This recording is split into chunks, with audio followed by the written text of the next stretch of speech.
जय जोहार, मैं प्रगति अग्रवाल और आप मन देखा था न्यूज़+21। चलो एक नजर डालथन संझा के खबर में। सप्ताह भर बाद राहत के धूप हवा के रुख बदले के संग काली ले मौसम साफ होए के अनुमान। HDFC बैंक के मुनाफा तीसरी तिमाही में 18% बढ़ी, रेवेन्यू में घलोक इजाफा।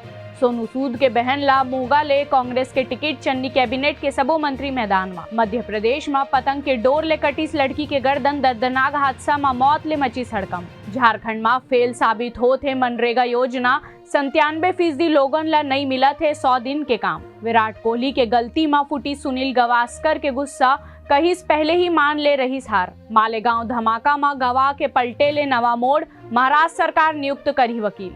कंगना रनौत ला लेके कांग्रेस विधायक डॉक्टर इरफान अंसारी हदीस विवादित बयान। बीकानेर गुवाहाटी एक्सप्रेस हादसा, रेलवे बोर्ड के चेयरमैन हलीस जायजा, बोलीस दुर्घटना के सबो पहलू के जांच होही। पैसा भर पाकिस्तान हा अपनाइस नवा पैतरा, अमीर विदेशी ला फसाए के तैयारी, लाखों में बेचत है नागरिकता। ऐसने ही तमाम जानकारी बर हमारे चैनल ला लाइक और सब्सक्राइब करना झन भूलू और नोटिफिकेशन बर बेल आइकन घलो दबाहू। आप मन देखत हो न्यूज़+21, आप मन के हक के बात।